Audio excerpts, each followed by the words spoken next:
Hello and welcome to the Employee Benefits Insights series, designed to keep you up to date with the latest trends and solutions that will enable you to implement effective and efficient reward strategies after the fallout from the global pandemic. The speaker of this session will be on hand in the live chat room on the right of your screen to answer any questions you may have. The Q&A will continue for up to 10 minutes after the session has finished. Don't forget to follow us and get involved on social media by using the hashtag EBInsights21. This closing keynote session is entitled Placing Mental Health at the Very Centre of Your Wellbeing Strategy, sponsored by Unmind. Please welcome Interim Editor of Employee Benefits, Kavita Sivasubramaniam. Hello and welcome to the Employee Benefits Insights closing keynote address.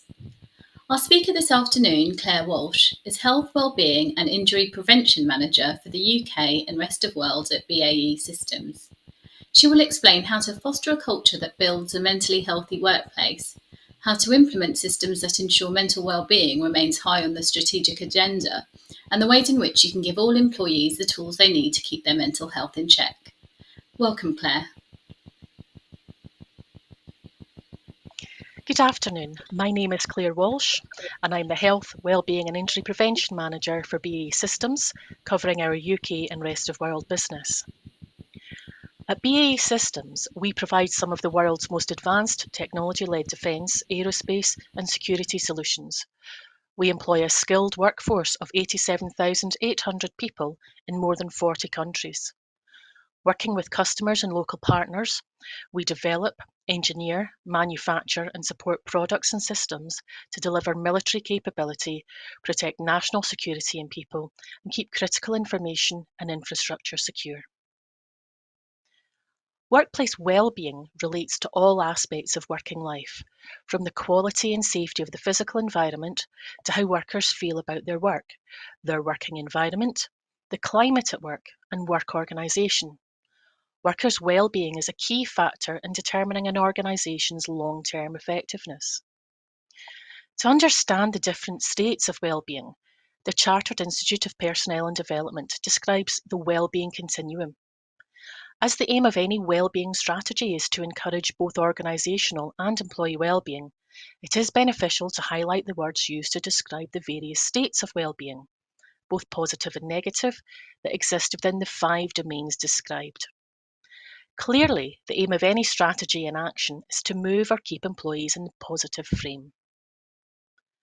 A healthy workplace is one in which workers and managers collaborate to use a continual improvement process to protect and promote the health, safety and well-being of workers and the sustainability of the workplace by considering the following based on identified needs. Health and safety concerns in the physical work environment, health, safety and well-being concerns in the psychosocial work environment, including organisation of work and workplace culture, personal health resources in the workplace, and ways of participating in the community to improve the health of workers, their families and other members of the community. So the CIPD recognises that to truly achieve a healthy workplace, an employer needs to ensure that its culture, leadership and people management are the bedrock on which to build a fully integrated wellbeing approach. Line managers have a critical role to play in driving employee engagement, motivation and wellbeing. Managers need to drive that engagement. The 5 biggest drivers of engagement levels are a sense of achievement from work, feeling part of a team, the line manager-employee relationship, the ability to decide how to get jobs done, and prospects for career advancement. Managers have a role to play in all of these. And more open, empowering manager styles are connected to lower levels of stress, higher job satisfaction, and greater personal productivity than more command and control styles. The worst styles generate up to 4 times more stress than the best. As many as 28% of those whose line managers are secretive or suspicious in style report that they often feel stressed, compared to just 7% of those whose managers are empowering. Increased job satisfaction. The best management styles drive job satisfaction levels up to 2.5 times higher than the worst. And where innovative entrepreneurial and empowering management styles are found, more than 84% of managers are satisfied with their jobs. Where line managers are secretive and suspicious, fewer than 38% are satisfied. Personal productivity, managers report being twice as productive where the best management styles prevail. Where managers are innovative, 43% of managers rate their personal productivity as 90% or better. Again, where managers are secret or suspicious, only 20% score highly for personal productivity. Where organisations are growing, managers tend to be accessible, empowering and trusting. And declining firms are more likely to have secretive, risk-averse and authoritarian managers. Good leaders exhibit warmth, compassion and competence. They kill gossip, preserve confidentiality. And it's within your gift to make positive changes in your workplace, to make it a supportive, nurturing environment to attract and retain talent. Why would a leader not want to offer that kind of environment for their team to bring out the best in their performance? So a recent Guardian article has highlighted that psychologists are reporting a rise in pandemic burnout, as many people find the current phase of lockdowns harder, with an increasing number feeling worn out and unable to cope. They warn that many are finding the latest lockdown more difficult because of a realisation that coronavirus will be around longer than expected, dashed hopes about an easing of restrictions, and a period of sustained stress similar to overwork, which has prompted symptoms such as fatigue. Data also indicates that people are finding it harder to stay positive, with 60% of people in the UK saying they're finding it harder to stay positive daily compared with before the pandemic. And that's an 8-point increase from November, and that's been shown by an Ipsos Murray poll. When you look at burnout, by definition, you're talking about being too stressed for too long. There's this experience where your brain reaches capacity and goes, just cannot give the same mental attention to this anymore. And it's recognised that socioeconomic position is linked directly to health. And in the UK, there is a health inequalities gradient, with the least advantaged experiencing the worst health. Socioeconomic conditions can not only prevent people from changing their behaviours, but can also reinforce damaging ones. And the health inequalities that can result are a complex set of interactions such as long-term effects of a disadvantaged social position, differences in access to information, services and resources, differences in exposure to risk, a lack of control over one's own life circumstances, and a health system that may reinforce these social and economic inequalities. And these factors all affect people's ability to withstand the stressors, biological, social, psychological and economic, that can trigger ill health. They also affect the capacity to change behaviour, and we can see this borne out in the morbidity and mortality rates for COVID. Stress is the adverse reaction people have to excessive pressures or other types of demands placed on them. There is a clear distinction between pressure, which can create a buzz and be motivating, and stress, which occurs when the pressure becomes excessive. Now, if we consider the pressures that people have been experiencing over the last year and compare them to the known causes of poor mental health in the workplace, you can see how much the pandemic is likely to have affected employee performance. And more than ever, understanding the external factors that affect mental health at work is hugely important. And our brains and our bodies have been swamped with stress hormones for a long time. And the relationship between stress and performance has been portrayed by the stress response curve. In addition, pressure, an important stressor, also has a crucial influence on the individual's response to stress. And one of the most noticeable effects of stress in one's life is the change in performance. So the curve shows that as the level of stress increases, the performance level also increases to the point of eustress or healthy tension. Near the point of fatigue, an identified area called the comfort zone indicates the range of stress levels that we can absolutely manage and facilitates good performance levels. As stress begins to be perceived as overwhelming or excessive, the person reaches a fatigue point wherein the performance levels start to decline. The ultimate end of overwhelming stress, called burnout, can be exhaustion, ill health, or breakdown. As shown by the graph, performance levels increase when stress management is effective. So stressors such as pressure and demands can facilitate a better stress response, and so higher levels of performance. So for example, a basketball player tries to run faster, shoot a three-point shot, and succeeds in it because of the pressure he's obtained from the audience, the close scores, and tough opponents. Another example is the short but adequate deadline given to an employee, which motivates and encourages them to work actively and efficiently on the project assigned. Yet another instance is approaching a major exam, which leads to a student to double their time on studying and reviewing what they've learned. But when stress is perceived as uncontrollable or unmanageable, the person begins to experience a gradual to drastic decrease in performance levels, causing a decline in productivity and enthusiasm to respond to the stress. For example, a very tight deadline is given to an employee who has to take care of their 4 children at home and a sick mother in the hospital, for example. This overwhelming mix of situations, if not managed carefully, will result in a poor performance at work, bad relationship with other members of the family, ill health, and burnout. Pressure, one of the significant life stressors, affects performance as shown in this inverted U graph, which was created by Robert Yerkes and John Dodson in 1908. Looking at the left side of the graph, you'll notice that the low pressure or low levels of stress results to a person's stress response as boredom or unchallenging. Even if the task is greatly important, in the absence of an appropriate level of pressure, attention, and concentration, not going to be able to perform that task. On the other hand, that extreme level of pressure doesn't mean that there's going to be high performance levels.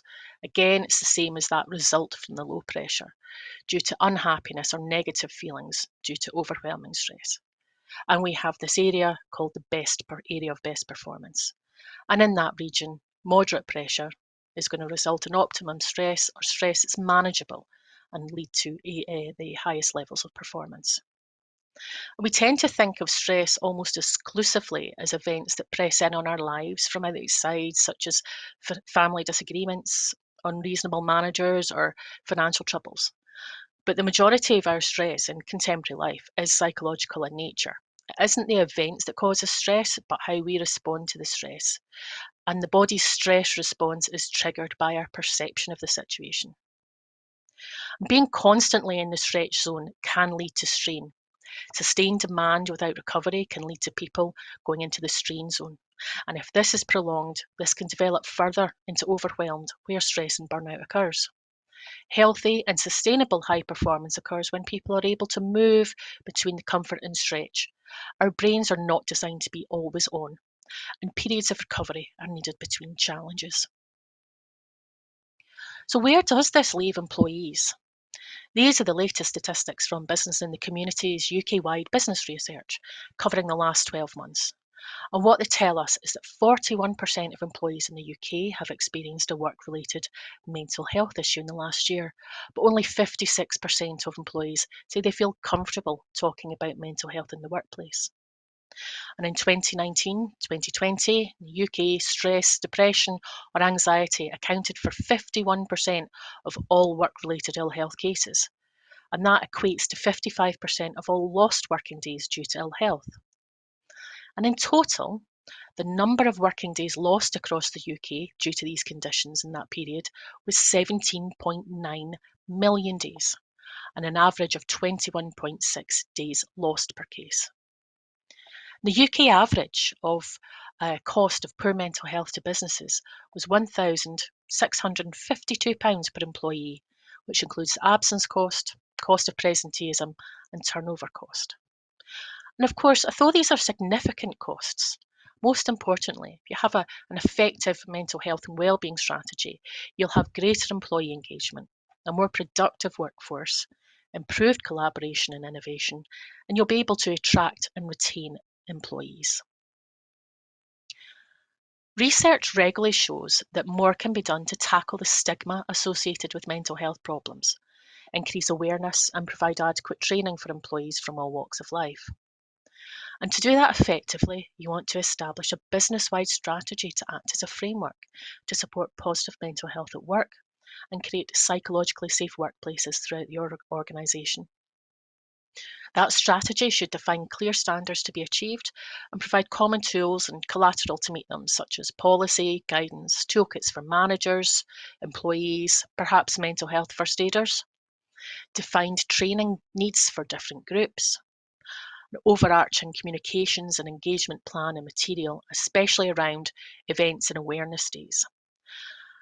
And the Stevenson Farmer Thriving at Work report, which was published in 2017, lays out an excellent framework of core and enhanced standards and is a really good place to start. These say to produce, implement and communicate a mental health at work plan that promotes good mental health of all employees and outline the support available to those who may need it. You should develop a mental health awareness amongst employees by making information, tools and support accessible. You can provide employees with good working conditions and ensure they have a healthy work-life balance and opportunities for development. You should seek to encourage open conversations about mental health and the support available when employees are struggling during the recruitment process and regular intervals throughout employment. Offer appropriate workplace adjustments to employees who require them. Promote effective people management to ensure all employees have regular conversations about their health and well-being with their line manager, supervisor or leader, and train and support line managers and supervisors in effective management practices. And you can routinely monitor employee health and well-being data by understanding the information that you have, talking to employees, and understanding the risk factors. The Stevenson Farmer report also suggests some enhanced standards, and their long-term ambition is that many employers can and will go beyond the core standards outlined already. That report recommends that public sector employers and the 3,500 private sector companies with more than 500 employees could deliver the following mental health enhanced standards, and together that will ensure that between the core and enhanced standards would reach around 46% of the working population who work in those organisations. The enhanced standards are to increase transparency and accountability through internal and external reporting, including a leadership commitment and outline of the organisation's approach to mental health. Demonstrate accountability by nominating a health and wellbeing lead at board or senior leadership level with clear reporting duties and responsibilities.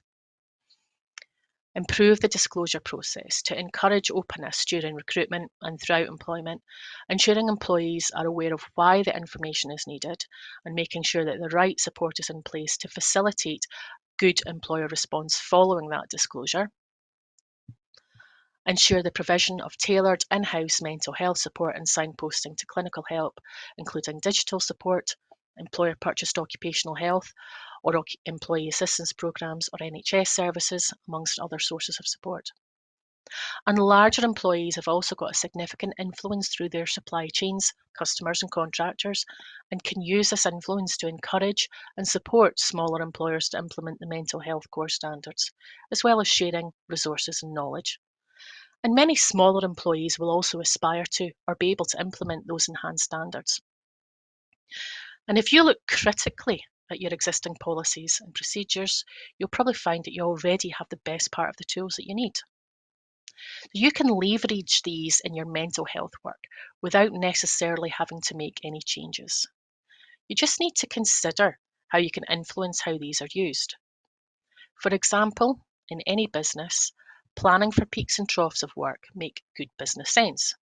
And if you plan this properly, you should have considered the resources you need to deliver whatever service you provide.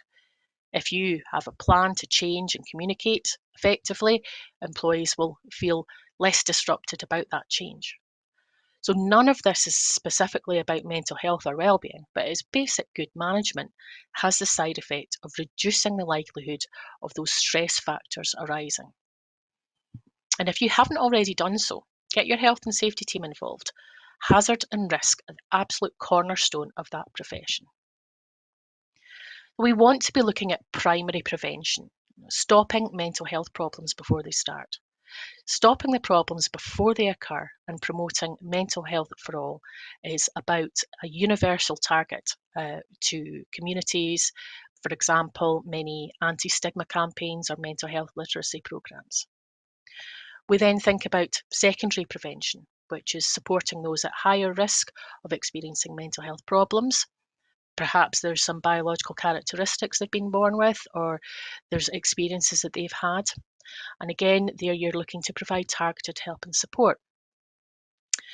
This type of prevention is also called selective or targeted prevention, and experiences examples of those programs which support those who have experienced trauma or been victims of hate crime. Tertiary prevention is about helping people living with mental health problems to stay well. So supporting those with mental health problems to stay well and have a good quality of life. Those types of programs often focus on those already affected by mental health problems and can aim to reduce symptoms that can be disabling, limit complications, and empower people who are experiencing problems to manage their own symptoms as much as possible. Tertiary prevention is seen as distinct but complementary to treatment for mental health problems and is also carried out in community rather than clinical settings. But a focus on tertiary or even secondary interventions doesn't address the causes of poor mental health at work. An employer who offers a psychologically safe working environment based on support and mutual trust will have greater organisational resilience and higher performance than one that doesn't. So a distinction can also be made between organisational, task or job level, and individual orientations. Primary interventions that are proactive by nature, the aim being to prevent that exposure to a known risk factor and in that way prevent the harmful effects from emerging. They could also aim to enhance an individual's tolerance or resilience. And that secondary intervention can also aim to reverse or reduce or slow the progression of any ill health or any pre-existing conditions or increase individual resources.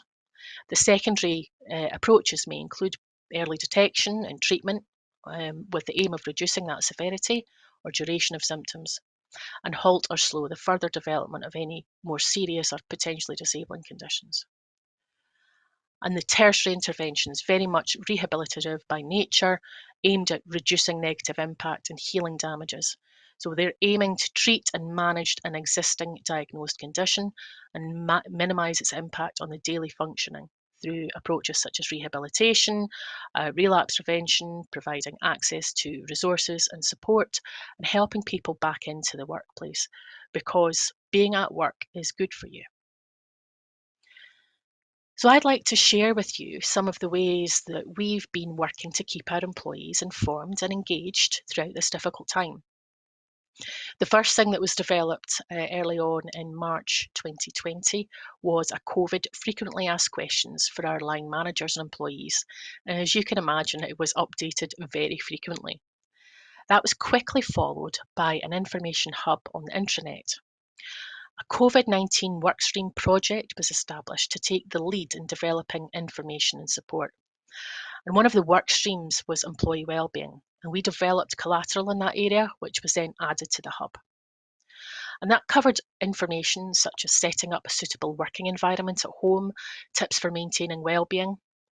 The rollout of our new employee smartphone app was accelerated, and that provided a valuable way of getting in touch with employees who don't have access to our intranet, as well as quick notifications of updated information. Senior leaders were recorded for videos, podcasts, and again, these were promoted throughout all our communications channels. And they provided great opportunities for employees to react, comment, and share as well. So the employee app grew quickly with a mixture of business and employee-led content. During October last year, we marked World Mental Health Day with a podcast and an interview with the executive sponsor for mental health and one of our employees who talked openly about his mental health experiences.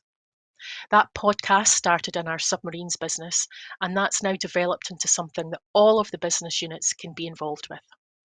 We've built a channel on our new online learning app where we've got free mental health and wellbeing content available to employees and their families. And you'll probably find, as I said earlier, that your HR policies and procedures do already offer opportunities to support mental health and wellbeing. So supplementary COVID-specific guidance was added to a number of our policies, and there was guidance on topics such as home and hybrid working introduced to account for the changes in how we were working. We also developed a conversation toolkit for managers, who we know often find it difficult to start a conversation around mental health or wellbeing. Of course, these softer skills are something that managers need all the time, not just during a pandemic, so there's room for development in that toolkit to help managers lead their teams. So one of our most successful tools was a set of webinars delivered by an external partner. We began in May with managing personal energy and built a suite of 7 original webinars. These were then added to throughout the year as we gathered feedback from attendees. And we've had over 5,000 spaces taken up on these sessions. Now, we even included some additional information and content specific to our employees. This is the data for 2020, beginning in May. So as you can see, over 5,000 spaces, and we've been able to continue this year, adding on extra content. So we've now got a suite of 12. Each of the live sessions, as I say, has a recorded session, so people can listen back if they need to, and we're developing and building on these all the time. We found that they've proved to be a really, really cost-effective way of delivering content and support to employees, and as you can see, we've had some really great feedback. Our next goal is to encourage our operational population to take advantage of either the live sessions or recordings, and we've created a short video to show how to log in and access recordings on a smartphone. So from the beginning of January this year, we've already run another 18, and many of them have been fully subscribed. Each session can host 195 people. Mental health implementation is a process, not a one-time event, but you can use the pandemic to keep the door open. There's often existing good practice, which just means signposting, gaining employee involvement, and recognising opportunities to talk about mental health. And I would really recommend that you can build your culture of psychological safety by extending the reach of workplace mental health and wellbeing, considering organisational factors, culture, interpersonal relationships. Building on existing health and safety and mental health policies. Think about where that touches other policies, other roles, different departments. You can balance the promotion of workplace wellbeing with culture and employee engagement tactics. And use your existing SHE, occupational health, communications and employee benefits tools as a really solid basis for that development. Create an evidence-based approach to support line managers in protecting mental health. And finally, these ideas are not new. You just need to remind people that they're there. Thank you. Thanks, Claire, for that enlightening presentation. I think many organisations now recognise the importance of looking after their employees' well-being, and in particular their mental health, especially during this pandemic. And the success of the BAE webinar shows that supporting employees in this way doesn't have to cost a lot of money. Thanks again, Claire. Your presentation was really insightful.